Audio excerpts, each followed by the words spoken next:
কালকের ম্যাচে আমার মনে হয়েছে যে Messi is the best. Experience শেষ পর্যন্ত ম্যাটার করেছে। আর্জেন্টিনার এই প্রত্যাবর্তনটা সত্যি অবিশ্বাস্য। ওই মুভমেন্ট আসলে কেউ আসলে চিন্তা করে না আর্জেন্টিনা এইভাবে আসলে কামব্যাক করতে পারবে সিরিয়াসলি। কমিটির দল, আরে এটা কি পাড়ার টুর্নামেন্ট নাকি? ফিফা কি একজনের বডি? যদি মরক্কো আমি যদি ধরি ফ্রান্সের সাথে যদি ম্যাচ জিতে যায় তো এটা চমকের আমার কাছে মনে হয় কোনো কিছু নাই। কালকে যদি তারা মরক্কোর সঙ্গে 1-0 বা 2-0 ডাউন থেকে জিততে পারে, দেন ফ্রান্স আর্জেন্টিনার জায়গায় আসতে পারবে।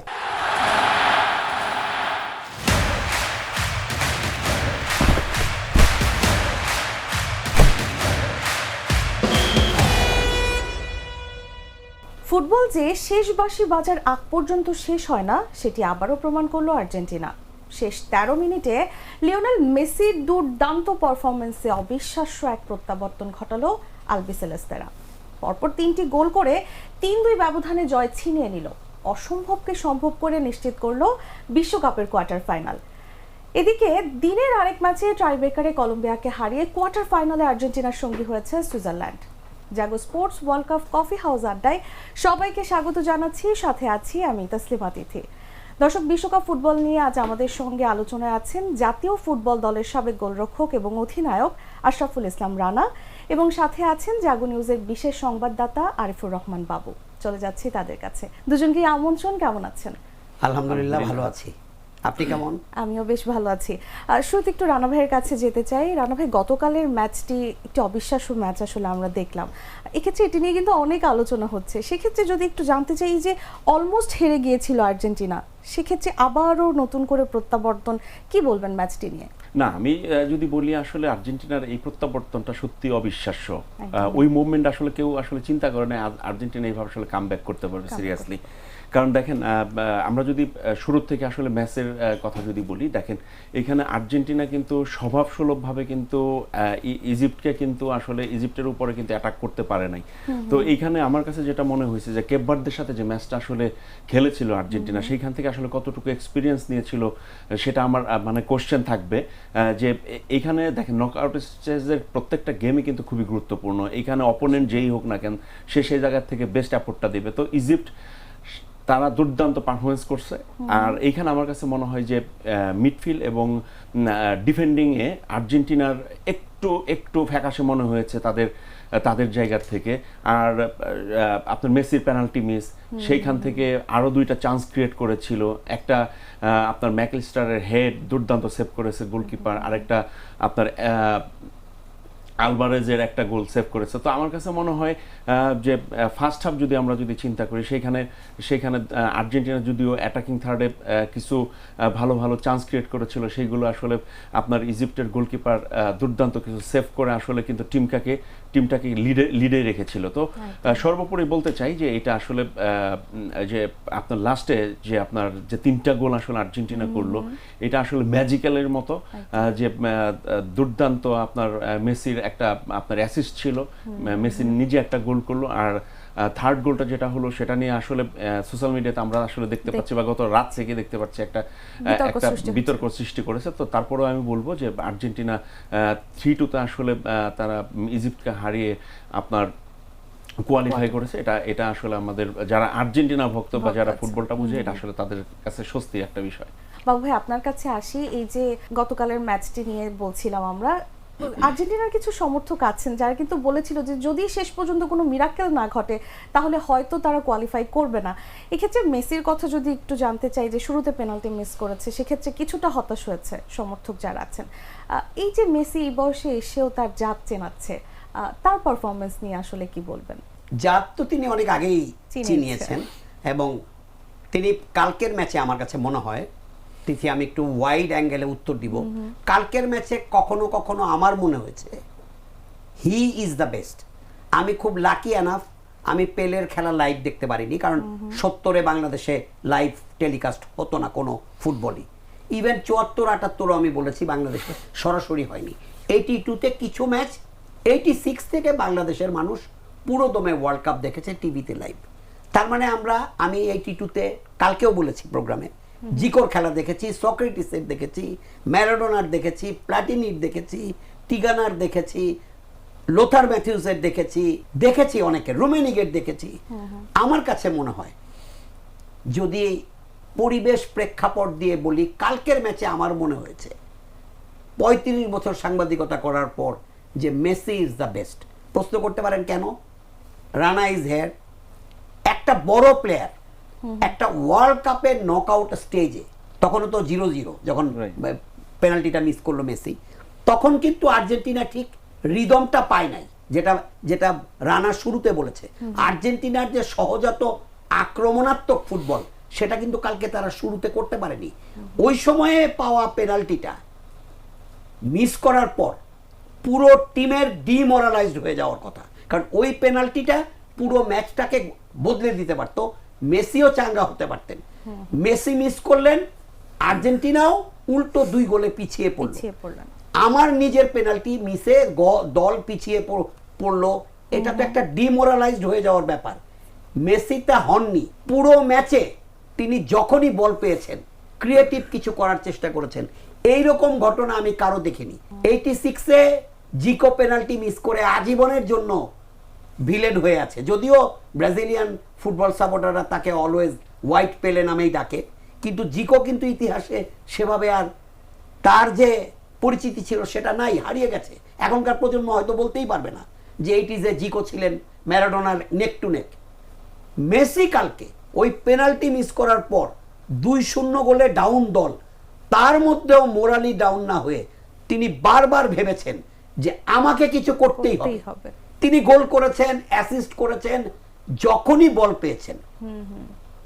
কিছু মেসির কিছু ব্যাপার আছে আমার কাছে মনে হয়, আই এম নট এ খুব ভালো ফুটবল এক্সপার্ট, বাট খেলা দেখেছি তো হাফ প্যান্ট পরা অবস্থা থেকে। আপনার এই টক শোতে আমি বারবার বলেছি যে আমি 78 থেকে ঢাকার ফুটবল দেখি।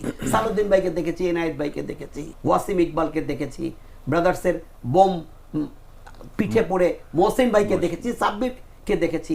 আমার কাছে মনে হয় খুব বড় প্লেয়ার তারা শুধু যে সব সময় পায়ে মাথায় খেলবে তা না। রানা ইজ হেয়ার, রানা খুব ভালো বলতে পারবে।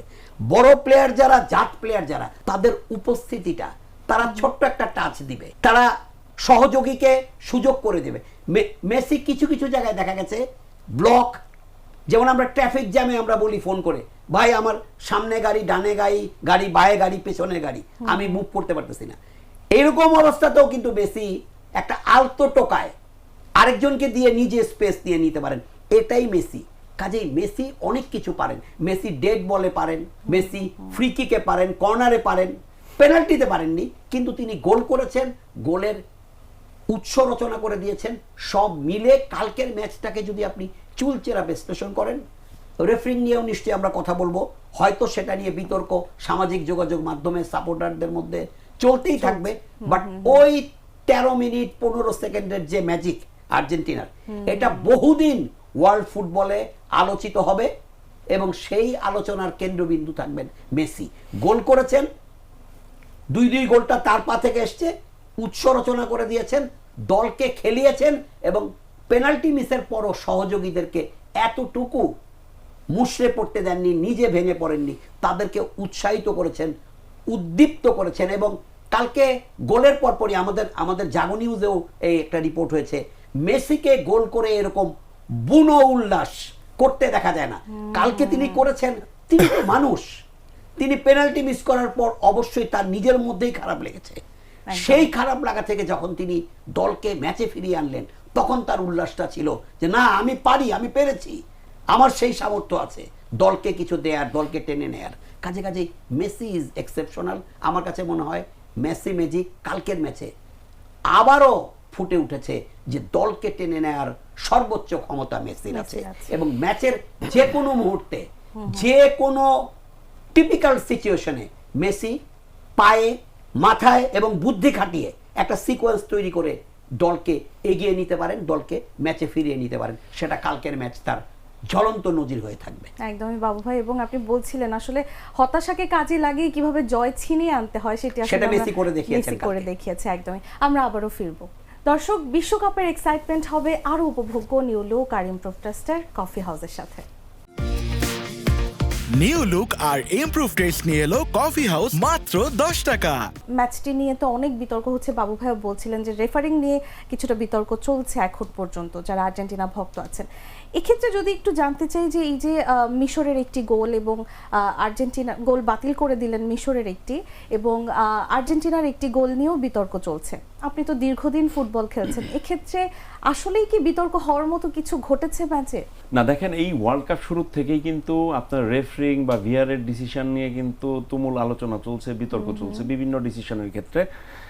আপনার আর্জেন্টিনার ম্যাচের যে দুইটা, একটা গোল বাতিল, আরেকটা হচ্ছে আপনার গোল যেটা থার্ড গোল যেটা হলো, এই দুইটা নিয়ে তো বেশি সব থেকে বিতর্ক হচ্ছে।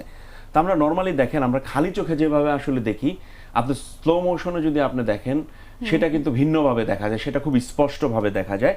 আপনার ভিআর কিন্তু অলওয়েজ রেফারি কলকে প্রায়োরিটি দেয়। আবার কিছু কিছু ডিসিশন যদি কোনো ধরনের আপনার সন্দেহ থাকে তাদের জায়গা থেকে, তারা কিন্তু সেই জিনিসটা রিপ্লে দেখেও ডিসিশনটা মেক করে। তো আপনার প্রথম যেটা 58 মিনিটের সময় যেটা আসলে গোল যেটা বাতিল হয়, সেটা আপনি দেখে থাকবেন যে আপনার ইজিপ্টের ডিফেন্ডিং লাইনের উপরে যখন আপনার লাসেন্দ্রো মার্টিনেস তখন কিন্তু আপনার বল নিয়ে কিন্তু বল বিল্ড আপ পজিশনে ছিল। তো সেই সময় কিন্তু ইজিপ্টের একটা প্লেয়ার তার পেছন থেকে জার্সি টেনে ধরে, তখন কিন্তু তার বল কন্ট্রোলে ছিল। তখন যখন টেনে ধরে তখন কিন্তু তাকে বাধা দেওয়া হয়, তখন ওইটাতে সে পড়ে যায়। সেইখান থেকে কিন্তু কাউন্টার অ্যাটাকে কিন্তু বাবুভাই সেটা গোল হয়। সেই জায়গাতে আপনার রেফারি গোল দেয়। ভিআরে কি করে, সেই জায়গাটাকে আপনার স্লো মোশনে দেখার পরে রেফারিকে কিন্তু স্ক্রিনে দেখার জন্য কল করে। স্ক্রিনে দেখার পরে রেফারি কিন্তু ইনশিওর হয়ে কিন্তু তখন বাঁশি দিয়ে কিন্তু গোলটা বাতিল করে। তো এখানে হয়তো বা অনেকেই ভাবছে যে এটা কেন ভিআরে বাতিল করলো বা এত পরে। তো এইটা আসলে ভিআরের কল, কারণ আপনার দেখেন রেফারি এখন প্রযুক্তিটা এমনভাবে আসলে তৈরি করা হয়েছে, দেখেন এখানে প্রত্যেকটা খেলায় কিন্তু স্বচ্ছতার জন্য আসলে কিন্তু এই আইন বা আপনার প্রযুক্তি ব্যবহার করা হয়। সেখানে রেফারি কল আসলে অনেক সময় আছে ভুল হইতে পারে, সেইগুলা কিন্তু শর্ট আউট করে কিন্তু সলিউশন দেওয়ার জন্য ভিআরে আসলে ডিসিশনটা আসে। আর থার্ড গোল যেটা হয়েছে, যেটা সালাকে ফাউল করা হয়, এটা বলা হয়। তো ওই সময়টা দেখেন আপনার আলভারেজ কিন্তু বলটা টাচ করার পরে সালার পেছনে কিন্তু বলটা চলে যায়, তখন কিন্তু সালা কিন্তু অলরেডি বলের সামনে, তো তখন কিন্তু সেই ইনব্যালেন্স হয়ে গেছে। তো ঠিক ওই মোমেন্টে ছোট্ট একটা কন্টাক্ট হয়, আপনার সালা পড়ে যায়। ওইটা আপনার আলভারেজ বল উইন করে আপনার লাউতারো মার্টিনেসকে দেয়, ওইখান থেকে ক্রস করে, ওইখান থেকে এনজো ফার্নান্দেজ গোল করে। সো ডেফিনেটলি দুইটা জিনিস দুই রকম ভাবে হয়। হয়তো অনেকে কোশ্চেন করছে যে ফার্স্ট গোলটা যেটা বাতিল করা হলো, ভিআরে কল করা হইলো, এইটা কেন হইলো না? তো এখানে দেখেন, এখানে রেফারি কলকে প্রায়োরিটি দেওয়া হয়েছে এবং ভিআরে চেক করে ডেফিনেটলি দেখা হয়েছে যে ওইটা ফেয়ার কল ছিল, যেই কারণে হচ্ছে মনে করেন ওইটা অ্যালাউ করা হয়েছে। তো আমার কাছে মনে হয় যে ডিসিশনটা আসছে, এটা আমার কাছে মনে হয় রাইট ডিসিশন আসছে। সো এখানে আসলে কন্ট্রোভার্সি থাকবে, বিভিন্ন রকম বিতর্ক হবে। তো আমার কাছে মনে হয় যে ডিসিশনগুলো আসছে এটা ফেয়ার কল হয়েছে। তো আমার কাছে মনে হয় যে এন্ডিংয়ে সবকিছু ঠিকঠাকই আছে। বাবু ভাই, আপনার কাছ থেকে যদি একটু জানতে চাই যে মিশরের যে কোচ এবং খেলোয়াড়রা আছে তারা কিন্তু রেফারিং নিয়ে প্রশ্ন তুলছে, এবং কোচ এটিও বলেছেন যে আগে থেকেই আসলে ঠিক করা কে উইনার হবে, কিংবা খেলোয়াড়ও বলেছেন জালিমের সাথেও তুলনা করেছে, আমরা এমনও নিউজ দেখেছি। এক্ষেত্রে আসলে পার্থক্যটা কোথায়? এবং যদি জানতে চাই, এই যে আর্জেন্টিনা জিতে গেল, এক্ষেত্রে মিশরের কি কোনো অনভিজ্ঞতাকে আপনি দেখছেন? অবশ্যই অনভিজ্ঞতা। আপনি যে কোনো ফুটবল গেম, সেটা ওয়ার্ল্ড কাপের নকআউট স্টেজ বাদ দেন, একটা পাড়ার ফুটবলেও একটা সাডেন টাইমে তো খেলা হয়। ফুটবল তো আর ক্রিকেটের মতো 7 ঘন্টা খেলা না, 5 দিনের খেলা না, এটা সাডেন টাইম। তো যখনই 2-0 আপ হয়ে গেল, তখন তো নিশ্চয়ই মিশরের কোচ, টিম ম্যানেজমেন্ট, যারা আরো অনেকেই থাকেন, রানা আরো ভালো বলতে পারবেন, আরো এক্সপার্টরা থাকেন কিন্তু সাইড বেঞ্চে, not only coach, head coach থাকেন, অ্যাসিস্ট্যান্ট কোচ থাকেন, আরো ট্রেনার থাকেন, তারাও কিন্তু এক্সপার্ট। নিশ্চিতভাবে কি তারা একটা প্ল্যান করে নাই যে কতক্ষণ খেলা আছে, আমাদের করণীয় কি? আপনি টিম লাইক আর্জেন্টিনা, তাকে যখন আপনি 2-0 বলে পিছিয়ে দেবেন, আপনি ধরে নিতে হবে যে তারা কিন্তু শেষ কামড় দেওয়ার চেষ্টা করবে। সেই বোধোদয় অনুভবটা কি মিশরের খেলায় ছিল? আমি কিন্তু পাই নাই। আমি আবারও বলছি, I am not a big or greatest expert. আমি কিন্তু কালকে অত রাতে লিখেছি যে এক্সপেরিয়েন্স শেষ পর্যন্ত ম্যাটার করেছে। কারণ কি, 2-0 এগিয়ে যাবার পর আমার কাছে মনে হয় রানা বলতে পারবে, গোলকিপাররাও ম্যাচটাকে স্লো করতে পারে। Right. গোলকিপাররাই, অনেকে বলে গোলকিপার কি করবে, গোলকিপার ম্যাচকে স্লো করতে পারে, গোলকিপার ম্যাচটাকে ফাস্ট করতে পারে। কারণ গোলকিপার বল পাওয়া মাত্র যদি একটু সময় নেয় এবং এরকম দেখায়, রানা বলতে পারবে এটা, এরকম দেখায়, তার মানে হচ্ছে যে একটু স্টেডি থাকো। আবার অনেক সময় গোলকিপার এরকম দেখায়, মানে হচ্ছে তেলে ফুরে আক্রমণ করো। সেগুলো কি আমরা মিশরের খেলায় দেখেছি? দেখিনি।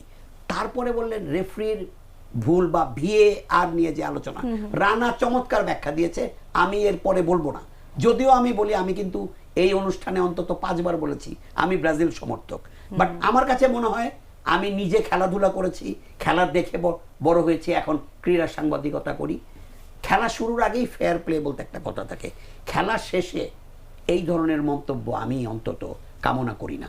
কারণ কি, আমি বলি, আমি এসে অফিসে এসে আমার অন্যান্য কলিগদের সঙ্গে আলাপ করছিলাম, যে 3টি গোল আর্জেন্টিনা দিয়েছে সেটা কি এমন হয়েছে যে রানা হচ্ছে মিশরের গোলকিপার, তাকে আমরা যেতে ধরে রেখেছি, আরেকজন এসে হাত দিয়ে গোল দিয়েছে, এরকম কিন্তু না।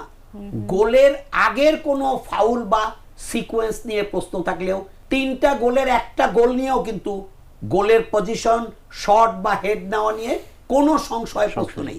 আছে কি VAR এবং রেফারির বাঁশি বাজানো, সেটা তো পার্ট অফ গেম। আপনি খেলবেন, কখনো কখনো আপনার এগেনস্টে রেফারির বাঁশি যেতে পারে, সেটা হিউম্যান এরর হতে পারে। রেফারি ভুল করে একটা বাঁশি আপনার বিপক্ষে বাজালেই যে সেটা ইচ্ছাকৃতভাবে আপনার প্রতিপক্ষকে জেতানোর জন্য করেছে তা না। রেফারি তো মানুষ। আমি এই টকশোতে যদি একটা পরিসংখ্যান ভুল দেই, তাহলে কি আপনি বলবেন বাবু ভাই ইচ্ছা করে আর্জেন্টিনার বিপক্ষে একটা ভুল পরিসংখ্যান দিয়েছে? আমি তো হিউম্যান এরর, আমি হিউম্যান এরর করতে পারি। ব্রাজিল 5 বারের চ্যাম্পিয়ন, আমি যদি ভুলে বলি 3 বারের চ্যাম্পিয়ন, আপনি কি বলবেন আমি ব্রাজিলকে ইচ্ছা করে ছোট করেছি? আমার কাছে মনে হয় খেলা শেষে মিশরের আসলে বলা উচিত ছিল, আমরা 13 মিনিট 15 সেকেন্ডের যে আর্জেন্টাইন যে ঝড়, সেই ঝড়টা সামলে উঠতে পারিনি ডিউ টু অনভিজ্ঞতা। আমরা সুপার ফুটবল খেলেছি, বিশ্ববাসীর মন জয় করেছি। আমার ধারণা আর্জেন্টাইন সাপোর্টাররাও এই ম্যাচকে বহুদিন মনে রাখবেন। কিন্তু ম্যাচ শেষে ঢালাওভাবে সামাজিক যোগাযোগ মাধ্যম দেখে আমি কথা বলবো কেন, সামাজিক যোগাযোগ মাধ্যমের রিয়াকশনটা হবে তাদের মতো করে। আমি মিশরের প্লেয়ার এবং কোচদের কাছ থেকে আরো স্পোর্টসম্যান স্পিরিট আশা করছিলাম। তারা অন্তত বলতে পারতেন যে রেফারি বেস্ট জাজ। খেলার মাঠে বলা হয় রেফারির সিদ্ধান্তই চূড়ান্ত সিদ্ধান্ত, এটা মেনে নিয়েই আপনাকে খেলতে হয়।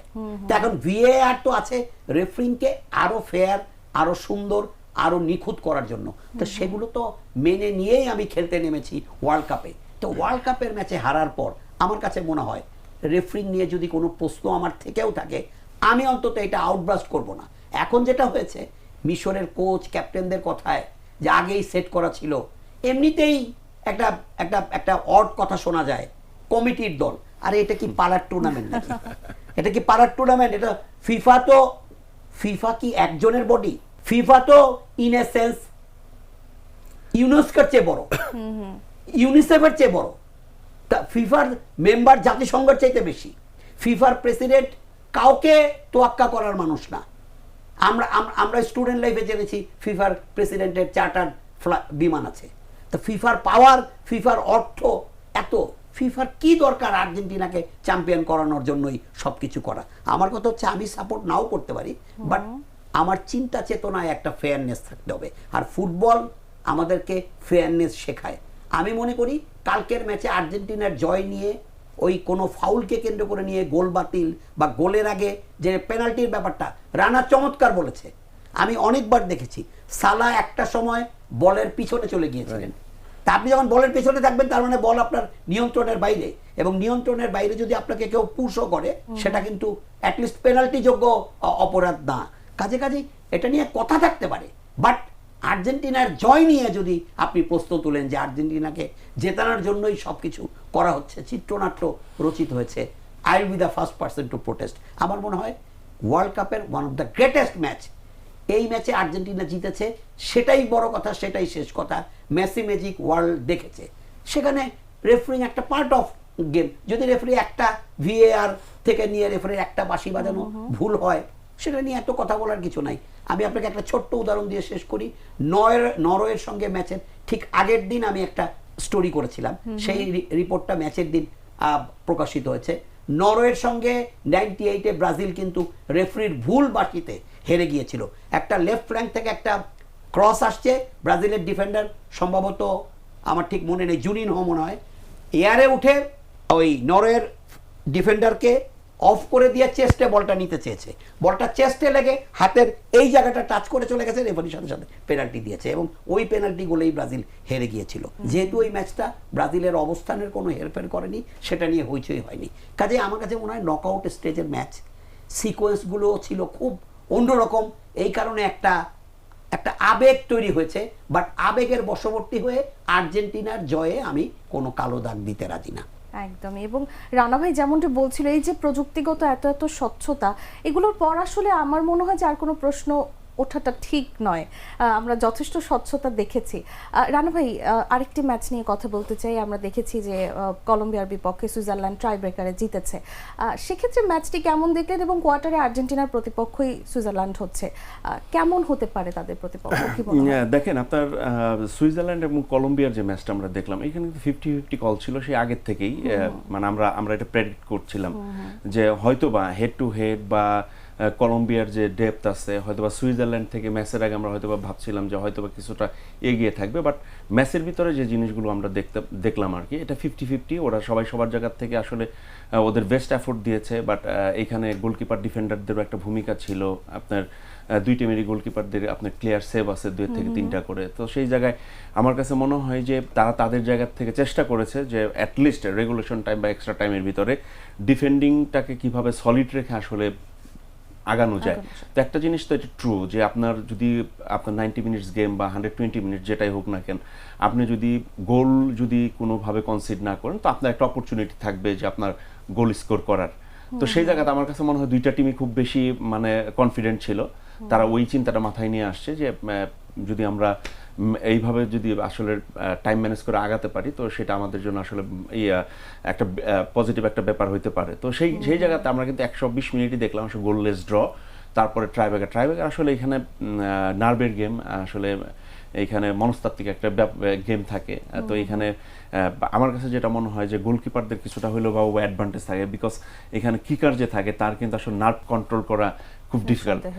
তো সেই জায়গাতে আমার কাছে মনে হয় ওই জায়গাটাতে আপনার সুইজারল্যান্ডের গোলকিপার একটা বল সেভ করলো আর একটা বল আপনার কলম্বিয়ার বাইরে মারলো। তো সেই জায়গায় আসলে ডিফারেন্টটা মেক করে। তো এইখানে দেখেন আপনার পরবর্তী আপনার আর্জেন্টিনার প্রতিপক্ষ হচ্ছে সুইজারল্যান্ড। তো এখন আর্জেন্টিনা ডেফিনেটলি এই ওয়ার্ল্ড কাপে আপনার ফেভারিট হিসেবে আসছে। তারা ডিফেন্ডিং চ্যাম্পিয়ন, লাস্ট ওয়ার্ল্ড কাপে চ্যাম্পিয়ন হয়েছিল। তারা ম্যাচ বাই ম্যাচ আসলে পারফরমেন্স করে আসছে। কিন্তু লাস্ট যে 2টা ম্যাচ নকআউট স্টেজের, কেপ ভার্দের সাথে এবং ইজিপ্টের সাথে যে ম্যাচটা দেখলাম, তো এখন কিন্তু ভাবনার বিষয় যে লিওনেল মেসি যদি কোনো কারণে আসলে ব্লকড হয় বা কোনো কারণে যদি পারফরমেন্স না করতে পারে, তো সেই ক্ষেত্রে আর্জেন্টিনা কে মনে করেন স্কোরার হবে। আমরা যদি আপনার গত রাত্রের ম্যাচটাও যদি আমরা যদি চিন্তা করি, দেখেন আপনার মেসির কাছ থেকে যে পেনাল্টি মিস বা এটা সত্যি কথা, কেপ ভার্দের সাথে পেনাল্টি মিস হইলো, আপনার এটা হইলো। তো এত পোর পেনাল্টি কিক আসলে মেসির বিগত দিনগুলো তো আসলে দেখা যায় নাই। তো গতকালকের যেটা পেনাল্টি কিক করলো, ও গোলকিপারকে দেখেই নাই, হেড ডাউন করে মেরে দিচ্ছে। তো আমার কাছে মনে হয় ওর মতো একটা গ্রেট ফুটবলারের কাছ থেকেও আমরা আরেকটু তো বেটার পেনাল্টি স্বাভাবিকভাবে আমরা ডিজার্ভ করি।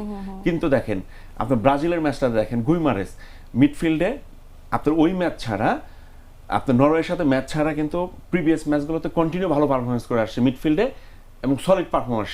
সে নরওয়ের সাথে পেনাল্টি কিক করলো, মিস করলো। আপনার ওইখানে পুরাটা ম্যাচ আপনার ব্রাজিল হেড ডাউন করেছিল, ব্যাকফুটে ছিল, তারা মানে নার্ভটা কন্ট্রোল করতে পারে না নিজেদের। সেই জায়গা থেকে কিন্তু আর্জেন্টিনা একটু ডিফারেন্ট কোয়ালিটিতে ছিল। আর্জেন্টিনা কি মেসি পেনাল্টি মিস করছে, তারপরে 2টা সুযোগ মিস করলো, গোলকিপার ভালো সেভ দিল, তারপরে কিন্তু ওদের জায়গাতে ট্রাই করছে বেস্ট এফোর্ট দেওয়ার জন্য। তো সেইখানে কিন্তু মেসি গোল আপনার করলো, সে অ্যাসিস্ট করলো, আপনার 3-2 গোলে ম্যাচ জিতলো। তো একটা বড় টিমের কাছ থেকে আপনি এটা আশা করেন যে আপনার 90 মিনিট পর্যন্ত এফোর্ট করার বা আপনার 5 মিনিট বা 10 মিনিট থাকতেও যে আসলে ম্যাচ জেতা যায়, এটা যদি আসলে টিমের ভিতর ওই কনফিডেন্ট লেভেলটা যদি না থাকে সেটা কিন্তু সম্ভব হইতো না। তো এখন আমাদের মেইন আর্জেন্টিনার যেটা প্রবলেম, আপনি গতকালকে দেখেন আপনার কাউন্টারে একটা গোল, যেটা সেকেন্ড গোল যেটা 58 মিনিটে, ওইটা কিন্তু কাউন্টার অ্যাটাকে ছিল, ওই গোলটা বাতিল হলো, থার্ড গোলটাও কিন্তু কাউন্টার অ্যাটাকে হয়েছে। তো কাউন্টার অ্যাটাকের সময় ডিফেন্ডাররা আরেকটু কম্প্যাক্ট থাকা উচিত ছিল সেইখানটাতে। বাবু ভাই এখানে মিডফিল্ড ডিফেন্ডাররা কিন্তু ট্রানজিশনে আপনার অ্যাভেলেবেল হইতে পারে না। সো এই জিনিসগুলো কিন্তু আপনার সুইজারল্যান্ডের সাথে মাথায় রাখতে হবে। যদি কমপ্লিট ভালো ফুটবল খেলতে পারে, ডেফিনেটলি আপনার আর্জেন্টিনা সুইজারল্যান্ডকে হারানোর মতো ক্ষমতা রাখে। নিউ লুক আর ইমপ্রুভ টেস্ট নিয়ে এলো কফি হাউস মাত্র 10 টাকা। দর্শক দেখছেন জাগো বিশ্বকাপ আড্ডা, এবং বিশ্বকাপের এক্সাইটমেন্ট হবে আরো উপভোগ্য নিউ লুক আর ইমপ্রুভ টেস্টের কফি হাউসের সাথে। চলে যাচ্ছি আবারও আমাদের অতিথির কাছে। আবারও ফিরতে চাই বাবু ভাই, আজ রাতে তো খেলা নেই এবং আগামীকাল ফ্রান্স এবং মরক্কোর খেলা, এক্ষেত্রে আপনি কাকে এগিয়ে রাখবেন? না, এটাও একটা দুর্দান্ত খেলা হবে আমার বিশ্বাস, কারণ মরক্কো তো গতবারের সেমিফাইনালিস্ট। কাজেই কোনো দল যখন আগের বার সেমিফাইনাল খেলে, হোক সেটা 4 বছর আগে, দ্যাট ইজ সেমিফাইনাল কি সেটা তাদের জানা হয়ে গেছে। এবং কিছু প্লেয়ার তো তারা, বেশ কয়েকজন প্লেয়ার তারা ওই দলেও ছিলেন। কাজে মরক্কো খুব ছেড়ে কথা বলবে না। বাট আমার কাছে মনে হয় through out the world cup আমি আর্জেন্টিনাকে একটা জায়গায় মাঠে এগিয়ে রাখছি, সেটা হচ্ছে আর্জেন্টিনা অলরেডি দুটো টাফ মোস্ট ম্যাচ পার হয়ে এসছে নেকভারদের সঙ্গে, এবং কালকে দুটো ম্যাচেই আপনি ডাউন থেকে, পিছিয়ে থেকে ফাইট ব্যাক বলি, কাম ব্যাক বলি, এবং একটা দারুণ কথা বলেছে রানা, কথাটা একটু ছোট কিন্তু অনেক বড় এটার ভূমিকাটা, যে শেষ 5 মিনিট, 7 মিনিট, 10 মিনিটেও একাধিক গোল করে জেতা যায়। এইটা সেই দলের আত্মবিশ্বাস থাকতে পারে যে দল আসলে মনের দিক থেকেও মনে করে আমরা বড় দল। ছোট দল, আমি তো ওই যে বললাম আমরা যে লেভেলে খেলা থেকে বড় হয়েছি। এখন মোহামেডান আবনি যখন খুব পিকেট টিম থাকতো, তখন দেখা গেল আরামবাগের সঙ্গে খেলা, আমি আরামবাগের প্রতি রেসপেক্ট রেখেই বলছি, আরামবাগ 1-0 গোলে এগিয়ে আছে, কিন্তু শেষ 10 মিনিটে গিয়ে খেই হারিয়ে ফেলে। এরকম হয়, ওয়ার্ল্ড কাপেও আমরা দেখেছি। কিন্তু আর্জেন্টিনার মতো দল, তারা কেন আর্জেন্টিনা, কেন এই দলে মেসি চালিকা শক্তি, কেন তারা গতবারের বিশ্ব চ্যাম্পিয়ন, কেন তাদের 100 কোটির উপরে সমর্থক? কারণ হচ্ছে তারা ওই 90 মিনিটের লড়াইয়ে বা 120 মিনিটের লড়াইয়ে শেষ 5-10 মিনিটেও তারা খেই হারায় না, তাদের সাহস কমে যায় না, দমে যায় না, তাদের জয়ের স্পৃহা কমে না। ফুটবলে কিন্তু 2-0 গোলে ডাউন মানে কিন্তু অনেক ম্যাসিভ একটা ড্যামেজ। তার মানে আপনাকে জিততে গেলে 3 গোল করতে হবে। 2-0 ডাউন থেকে 3 গোল করা, এটা যে টপ লেভেলে ফুটবল খেলে নেই তার জন্য ছাড়া, ওই ছোট মাঠের খেলা বাদ, তারপর নকআউট স্টেজে এটা যে কত বড় মানসিক দৃঢ়তা, সাহস, উদ্যম এবং ভেতরে একদম তেরে ফুড়ে কিছু করার ক্ষমতা লাগে, সেটা আর্জেন্টিনা দেখিয়ে দিয়েছে। কাজে আমার কাছে মনে হয় যে আর্জেন্টিনার স্পিরিটটা বেশি, সেই স্পিরিটটা হয়তো ফ্রান্স এখনো দেখাতে পারেনি বা দেখানোর সুযোগ হয়নি। আমরা জানি ফ্রান্স খুবই ফর্মেটেবল টিম এবং ম্যাক্সিমাম মানুষই ফ্রান্সের পক্ষে কথা বলছেন। অর্থাৎ এখন যদি নিরপেক্ষ দর্শকদের মতামত বলতে বলা হয়, ম্যাক্সিমামই বলবেন, আমার ধারণা 51% বলবেন ফ্রান্স 1 আর্জেন্টিনা 2। আমি বলবো আর্জেন্টিনা 1 ফ্রান্স 2। ফ্রান্সকে এইরকম ম্যাচ নকআউট স্টেজে যদি পার হতে পারে, কালকে যদি তারা মরক্কোর সঙ্গে 1-0 বা 2-0 ডাউন থেকে জিততে পারে, দেন ফ্রান্স আর্জেন্টিনার জায়গায় আসতে পারবে। আদারওয়াইজ আর্জেন্টিনা লড়িয়ে মানসিকতায় এবং কামব্যাকে অনেক এগিয়ে আছে। এখন কালকে কিন্তু ফ্রান্সে মানে অনেক কঠিন পরীক্ষা দিতে হবে, কারণ মরক্কো কিন্তু খুব টাফ টিম টু বিট। তিথি সবসময় মনে রাখবেন, ফুটবলে কিছু কথা থাকে, সেটা হচ্ছে কিছু দলের সঙ্গে জেতা কঠিন, কিছু দলকে হারানো কঠিন। তো মরক্কো হচ্ছে এই টাইপের টিম, দাঁতে দাঁত কামড়ে আপনার সঙ্গে কিন্তু লড়াই করবে। তো সেই লড়াইতে ফ্রান্সের যে গোছানো সাজানো ফুটবল, সেটা আর্জেন্টিনার মতো এফেক্টিভ হয় কিনা আমি সেটা দেখতে মুখিয়ে আছি। বাট অবশ্যই আমার কাছে মনে হয় 55 ফ্রান্স, 45 মরক্কো। বাট যেটা বললাম, মরক্কো মরণ কামড় দেবে এবং সেই কামড় সহ্য করে যদি ফ্রান্স জিততে পারে, তাহলেই হয়তো তারা ফাইনালের পথে এগিয়ে যাবে, আদারওয়াইজ কিন্তু কালকে একটা অঘটন ঘটে গেলেও কিন্তু আপনি অবাক হবেন না। রানা ভাইয়ের কাছেও যদি একই প্রশ্ন জিজ্ঞেস করি যে এই যে ফ্রান্স মরক্কোর লড়াই, বাবু ভাই যেমনটি বলছিল যে অনেকে আসলে ফ্রান্সকে এগিয়ে রাখবে, কিন্তু মরক্কোর পারফরমেন্স যদি আমরা দেখি, সেই পারফরমেন্স অনুযায়ী কি মনে হচ্ছে যে কিছুটা কি চমকে দিতে পারে মরক্কো? দেখেন এইখানে যদি মরক্কো আমি যদি ধরি ফ্রান্সের সাথে যদি ম্যাচ জিতে যায়, তো এটা চমকের আমার কাছে মনে হয় কোনো কিছু নাই। কারণ দেখেন আপনার লাস্ট ওয়ার্ল্ড কাপে তারা সেমিফাইনালিস্ট, এই ওয়ার্ল্ড কাপে আপনার ফার্স্ট ম্যাচ কার সাথে ছিল? মরক্কো, ব্রাজিলের সাথে। তো সেখানেও কিন্তু তাদের যে কোয়ালিটি পারফরমেন্স তারা কিন্তু শো করেছে, এবং স্টেপ বাই স্টেপ যদি আপনি আসেন ম্যাচ ধরে ধরে, তো সে প্রত্যেকটা ম্যাচেই কিন্তু মরক্কো পারফরমেন্স করেছে। তো এইখানে মরক্কোর কিছু কিন্তু কোয়ালিটি প্লেয়ার আছে। আপনি যদি ক্যাপ্টেন হাকিমির কথা বলেন, এক্সিলেন্ট। আপনি গোলকিপার ইয়াসিন বোনো, তারপরে দুইটা ওরা ডাবল প্রিবোট নিয়ে খেলে, আয়ুব বুদ্দি, মানে ভেরি ইয়াঙ্গার গাই, মাত্র 18-19 বছর বয়স। তারপর আরেকটা আছে এল আনাউই, সেও মানে প্রমিজিং প্লেয়ার। সো সাইবেরির মতো স্ট্রাইকার আছে। সো এখানে ওদের কোয়ালিটি প্লেয়ারের অভাব নাই। তো এখানে আপনার যদি মরক্কো যদি ফ্রান্সের সাথে যেতে, তো এটা ফ্লোক বলার সুযোগ নেই আসলে, কারণ দেয়ার পারফর্মার, তার পারফরমেন্স করে আসছে। এখন ফ্রান্সের কথা আসেন, ফ্রান্সে প্রত্যেকটা ডিপার্টমেন্ট, এটা সবাই বলছে, এটা আমরা ম্যাচ দেখে বলছি যে এই টপ মোস্ট ফেভারিট হচ্ছে ফ্রান্স। এখানে দেমবেলে হাইয়েস্ট গোল গেটারের একজন, আপনার মেসির পরেই ওর অবস্থান, 7টা গোল অলরেডি করে ফেলেছে। দেমবেলে আপনার হ্যাটট্রিক ম্যান, সে হ্যাটট্রিক করেছে। তো এখানে ওলাসে আছে, সে আপনার 5টা অলরেডি অ্যাসিস্ট করে ফেলেছে। তো এদের মতো থ্রু যে অ্যাটাকিং লাইন, সো তারা যে কোনো টিমের জন্যই থ্রেট হইতে পারে। সো আমার কাছে মনে হয় যে প্রত্যেকটা ডিপার্টমেন্টে ডেপথ ফ্রান্সের ওয়েল এনাফ। তো আমরা এক্সপেক্ট করি যে আসলে ম্যাচটা ভীষণ কম্পিটিটিভ হবে। তো এখানে চান্স দুই দলের জন্য সমান থাকবে। তবে এইখানে যদি মরক্কো ডিফেন্ডিং লাইন অর্গানাইজ ওয়েতে যদি আসলে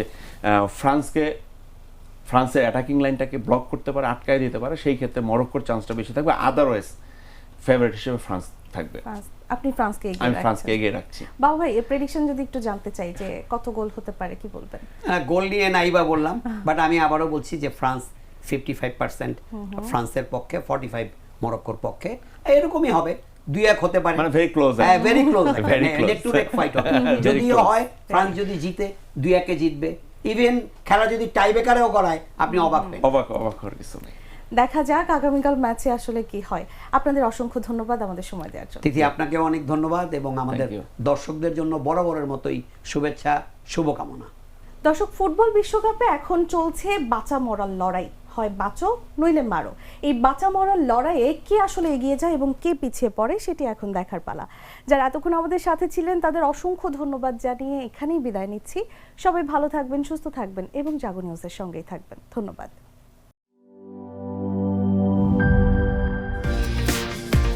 নিউ লুক আর ইমপ্রুভ টেস্ট নিয়ে এলো কফি হাউস মাত্র 10 টাকা।